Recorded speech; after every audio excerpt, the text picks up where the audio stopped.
अभी मैं बीएचयू में हूं और यहाँ से राजनीतिक गलियारों के ऊपर कुछ सवाल पूछूंगा, युवाओं के भविष्य के ऊपर कुछ सवाल पूछूंगा, बेरोजगारी, भ्रष्टाचार, कोरोना और चुनाव प्रचार के ऊपर कुछ सवाल पूछूंगा।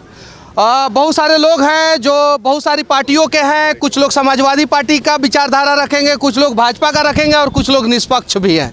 तो पहला निष्पक्ष से ही शुरुआत करते हैं। देश में बेरोजगारी का ग्राफ बढ़ा है कि घटा है? पहला सवाल। बिल्कुल बढ़ा है भैया, वो आपका जग जाहिर है कि बेरोजगारी पे ये सरकार बिल्कुल फेल है। कौन सी सरकार? उत्तर प्रदेश की सरकार, केंद्र सरकार? दोनों सरकार हैं। हाँ। दोनों सरकारें केंद्र में डबल इंजन की, स्टेट और केंद्र दोनों में ये कहते हैं कि हमारी डबल इंजन की सरकार है और हमारी सरकार बनवा दीजिए। 14 में ये लोग बोले थे कि अगर हमारी सरकार आ जाएगी तो देश में जो है कि रोजगार ही रोजगार होंगे। कई करोड़ों अरबों की बात की है कि हम इतना रोजगार हर साल देंगे, ये करेंगे वो करेंगे, लेकिन आज रोजगार के नाम पे बिल्कुल ये फेल है और बेरोजगारी दर बढ़ी है। यहाँ तक की स्थिति ये आ गई है। रोजगार पे आप क्या कहना चाहते हैं? आप बोल रहे थे। हम बोलेंगे ना, रोजगार पे हम ये कहना चाहेंगे कि माननीय अखिलेश यादव जी का भी हमने कार्यकाल 2012 से 2017 देखा है।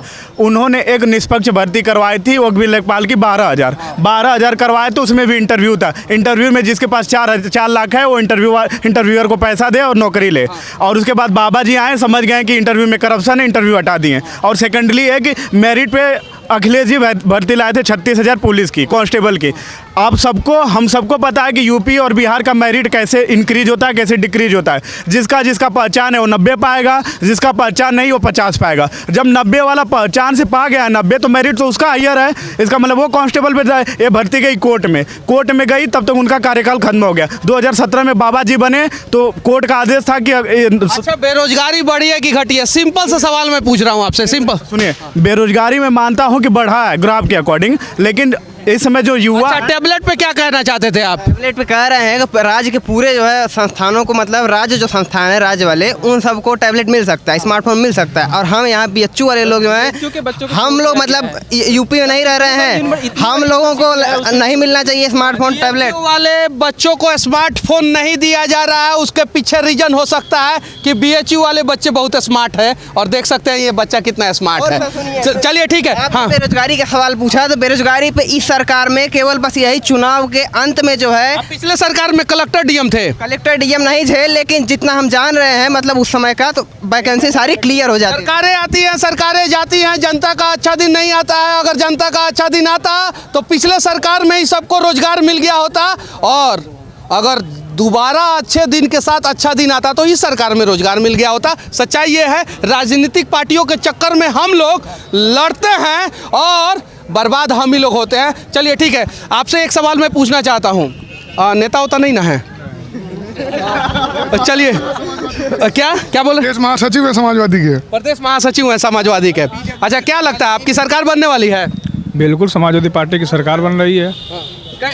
किस बेसिस पे बनेगी? क्या उन्होंने अच्छा किया था और क्या वो अच्छा करेंगे, ये बताइए।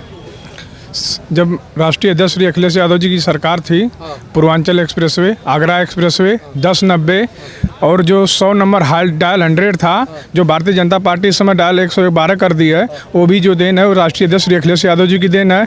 18 लाख लैपटॉप वितरण नौजवानों को। अच्छा, 18 लाख लैपटॉप वितरण उन्होंने किया था। अब बाबा जी कितना लैपटॉप वितरण कर रहे हैं? सुनिए, बाबा जी अभी लैपटॉप सबका 45,000 सरकार बीत गया, अभी इस साल कर रहे हैं बस खाली दिखाने के लिए वो भी। हाँ, और वो बीएचयू वाले कहाँ जाएंगे? और सब लड़के इलाहाबाद यूनिवर्सिटी के लड़के कहाँ जाएंगे? बीएचयू के भी कोई सूचना नहीं है भैया। अच्छा, बोलिए क्या बातों को बताते हैं। देखिए, अखिलेश सरकार अगर युवाओं के मतलब की बात कर रही है तो हम इनके आंकड़े आपको गिना देते हैं। अगर आप देखेंगे, इन्होंने लैपटॉप वितरण किया था, उसमें आप देखेंगे 16 लाख लैपटॉप बांटने की योजना थी, लेकिन आरटीआई के तहत खुलाता है। ये कोई ऊपर उड़ती हुई बात नहीं है, न्यूज़ की बात नहीं है। आरटीआई के तहत खुलाता है कि सिर्फ 6 लाख लैपटॉप बांटे गए, पर 9 लाख लैपटॉप कहाँ चले गए? आज भी आचार संहिता की वजह से वो लैपटॉप बांटे नहीं गए और वो उस पर केवल अखिलेश जी का फोटो है, इस वजह से उस लैपटॉप को बैन कर दिया गया, वो बटा नहीं है। ये सच्चाई है। अखिलेश यादव जी की फोटो लैपटॉप में थी तो भारतीय जनता पार्टी को बहुत दिक्कत थी, और वही भारतीय जनता पार्टी नमक के पैकेट पे मोदी जी और योगी जगह और आटा के पैकेट पे बांट पे बहुत विकास कर रही है प्रदेश में। बात इन्होंने नमक के पैकेट की है। ये वो लोग हैं सुनिए, सरकार भारतीय जनता पार्टी यहाँ पे जितने भी, हम तो मीडिया वाले हैं, जो मजबूत होगा हमारा हाथ और माइक दोनों छीनेगा।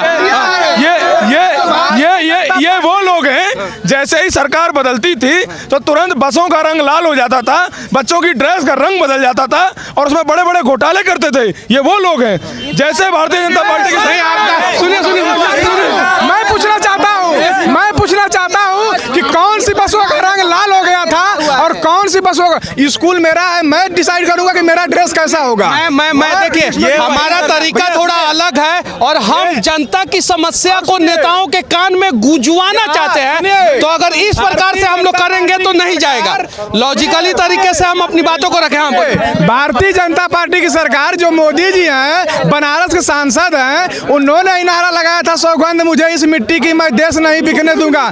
और सुनिए यहाँ पे कितना निजीकरण हो रहा है, प्राइवेटाइजेशन कितना हो रहा है, और छात्र नौजवान बेरोजगार है, और जो प्राइवेटाइजेशन जो हो रहा है उससे कितने नौजवानों को रोजगार मिल रहा है।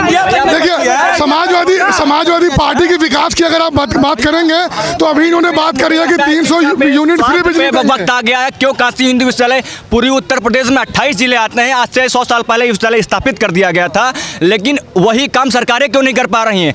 क्या यहाँ के बच्चे मुद्दा उठाएंगे कि आधे बच्चे यहाँ रहते हैं, आधे बाहर रहते हैं? ये कौन काम करके देखा? एक बच्चा सुविधाओं में रह रहा है, एक बच्चा बाहर रह रहा है, ये काम कर सरकारें करेंगे, कौन करेगा? चलिए ये आदमी पहली बार मिले हैं जो लॉजिकली बात कर रहे हैं, और लॉजिकली जब हम बात करेंगे तो सरकारों के कान में जाएगा और सत्ता के शीर्ष सिंहासन पे जो भी बैठा रहेगा उसके कान में जनता की आवाज गूंजनी चाहिए। चाहे वो अखिलेश यादव हो, मायावती हो, योगी आदित्यनाथ हो, नरेंद्र दामोदर दास मोदी हो या मनमोहन सिंह, राहुल गांधी हो। सही है कि नहीं है? किसी पार्टी, मुझे लगता है अगर आप समय दें बस 2 मिनट, बड़े ये हमारे बैठे हुए सीनियर बैठे हुए हैं, मैं इनके सामने बहुत अधिक नहीं बोलना चाहूँगा, इन्हीं के सानिध्य में पला बड़ा हूँ।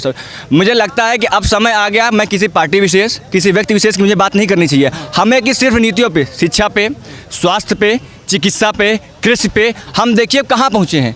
जो हालत हमारी सन 80 में थी वही हालत आज भी हमारी है। आज भी बिहार का बच्चा केवल पढ़ने के नाम पर काशी हिंदू विश्वविद्यालय ही आता है। आज भी पूर्वी उत्तर का बच्चा पढ़ने के नाम पर केवल यहीं पर आता है। क्यों हम और विश्वविद्यालय स्थापित नहीं कर सके? जरा बताइए कि कौन जवाब देगा? हम देंगे? बताइए, आप लोग बताइए जवाब देगा इसका। अभी अब तक सरकारों ने कभी ध्यान नहीं दिया, लेकिन वर्तमान में योगी जी की सरकार ने मेजर ध्यानचंद स्पोर्ट्स जो है विश्वविद्यालय खोला है। वो सरकार काम कर रही है, ऐसा नहीं है कि सरकार नहीं काम कर रही है। भारतीय जनता पार्टी ने भी कॉलेज खोले हैं। आप देखिए पूरे कांग्रेस ने इस देश को IIM दिया, IITs दिए, नवोदय। सबसे बड़ी चीज़ ये है कि गाँवों में जो बच्चे पढ़ सके, नवोदय उन्होंने स्थापित किया, और उनके पास उतना इंफ्रास्ट्रक्चर उस समय नहीं था जो इतना आज की सरकारों के पास है। उन्होंने इतना बड़ा इंफ्रास्ट्रक्चर बढ़ाया, उसको ये लोग आगे नहीं बढ़ा पाए। जो देखिए बीजेपी केवल इतनी कर देती कि जो मरी हुई लाशें हैं उनको अंतिम संस्कार का सम्मान दे देती, तो धर्म की बात करती तो हमें अच्छा लगता, लेकिन इन्होंने वो भी नहीं कर पाया। धर्म की बात इन्होंने किया है। धर्म के नाम पे इस देश का पूरा राजनीति होता है। कुछ लोग इस पार्टी के तरफ खड़े हो जाते हैं धर्म के नाम पे, कुछ लोग इस पार्टी के तरफ खड़े हो जाते हैं, लेकिन धर्म ग्रंथों में अनेकों जगहों पे लिखा हुआ है कि पार्टियों के तरफ ना खड़े हो सके तो अपने देश की तरफ खड़े हो। और जिस दिन सभी धर्म के लोग भारत की तरफ खड़ा होना शुरू हो जाएंगे, भारत का समस्या का समाधान हो जाएगा। इस पे क्या कहना चाहते हैं आप? भारतीय जनता पार्टी की सरकार, अखिलेश यादव पे तुष्टिकरण का आरोप अक्सर लगते रहा है, उस पे क्या कहना चाहते हैं? कहाँ तुष्टिकरण का आरोप लग रहा है? कहाँ तुष्टिकरण के? अब टोपी इनका बंद कर दिया, परशुराम का पर्चा लेके घूम रहे हैं। परशुराम का पर्चा लेके घूम रहे हैं।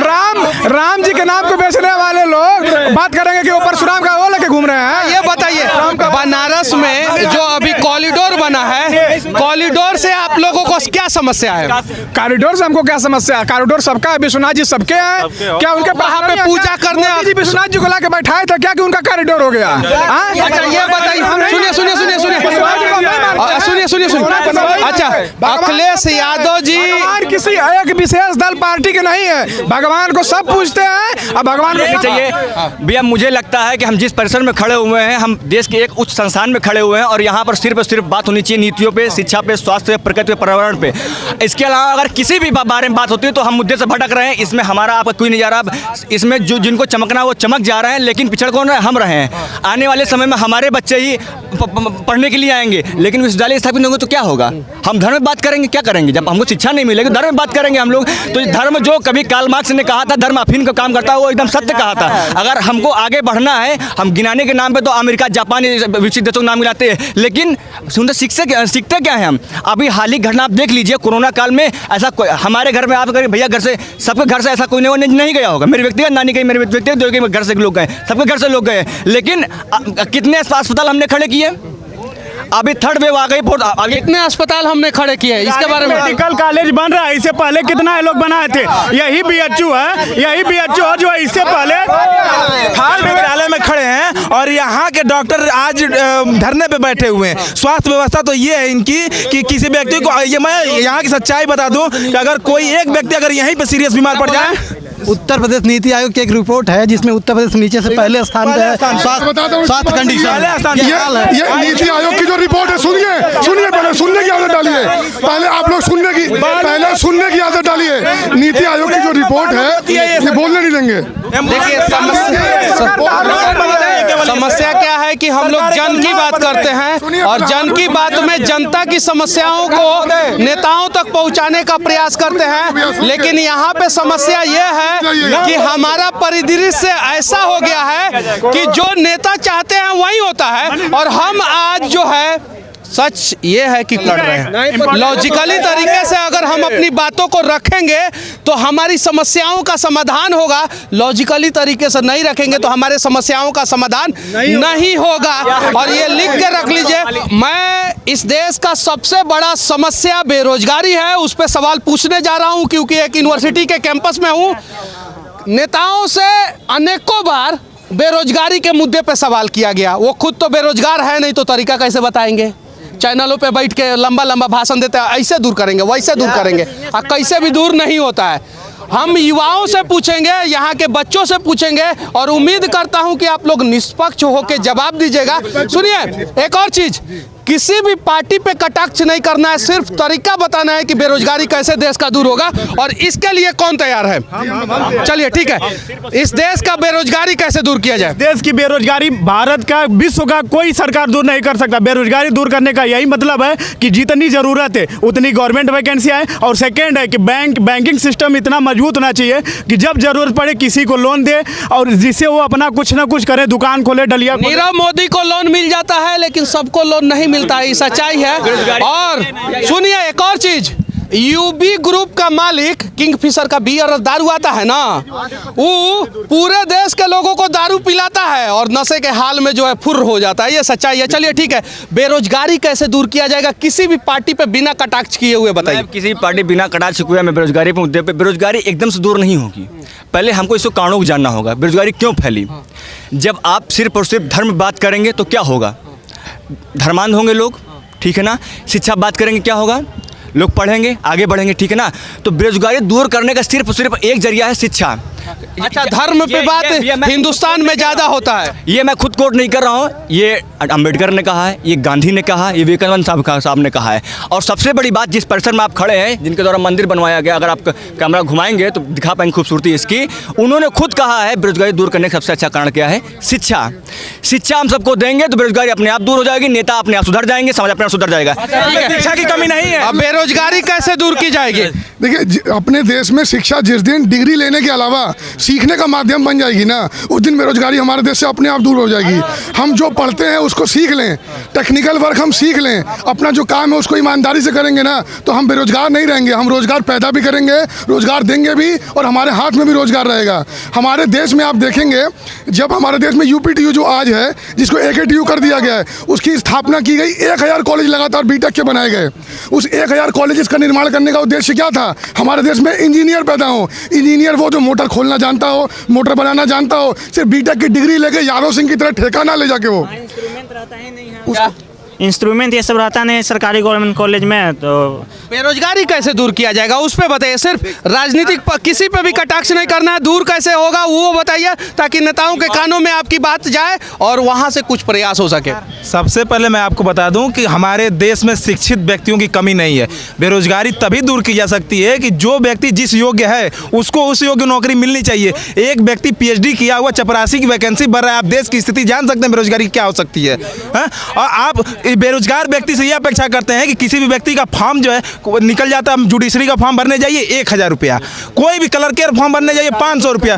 आप मैं तरीका ही बता रहा हूँ, नहीं कटाक्ष नहीं कर रहा हूँ मैं। तरीका बताइए, कटाक्ष कर रहे हैं, कटाक्ष कर रहे हैं। आप शिक्षित व्यक्ति को जो जिस लायक है उस लायक उसको उस पोस्ट पर बैठाइए ना, पहले आप उसको क्यों ऐसे व्यवस्था छोड़ रखे। क्या कहना चाहते हैं, कैसे दूर होगा कटाक्ष नहीं करना है? सुनिए, हाँ किसी आप भैया एक मिनट, आप बताओ कि जितने भी हमारे यहाँ डिपार्टमेंट्स हैं, जितने डिपार्टमेंट्स हैं, हर डिपार्टमेंट में एक कर्मचारी का काम मतलब 2-3 कर्मचारी कम, एक कर्मचारी 5 कर्मचारी कम, एक कर्मचारी कर रहा है। न वैकेंसी निकालती है सरकार, कोई भी सरकार नहीं निकालती। आपने अभी बताया 200, आप हॉस्पिटल में विजिट किए हैं ना, कोविड-19 नहीं है कहीं पे, लेकिन सोचिए यहाँ तो ये नहीं कह रहे हैं कि कोविड-19 नहीं है, ये कह रहे हैं कि ये वायरस जो है ना नेताओं के द्वारा पैदा किया हुआ है, जब चाहते हैं तब वही बात प्रकोप रूप दिखाता है और जब चाहते हैं तो शांत हो जाता है। आपने निवारण पूछा ना, बेरोजगारी का निवारण, तो जब शिक्षा का स्तर ये गिरा रहे 2 सालों 3 साल लगातार गिरा रहे हैं,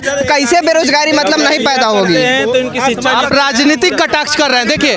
देखिए सुनिए, मैं बताता हूँ एक और चीज मैं बताता हूँ। सुनिए, इस देश में हजारों न्यूज चैनल है जो दिन रात सिर्फ नेताओं का भाषण जो है ना जनता तक पहुंचाने का प्रयास करते हैं, और मैं सुनिए और मैं जो है लोगों की बातों को नेताओं तक पहुंचाने का प्रयास कर रहा हूं।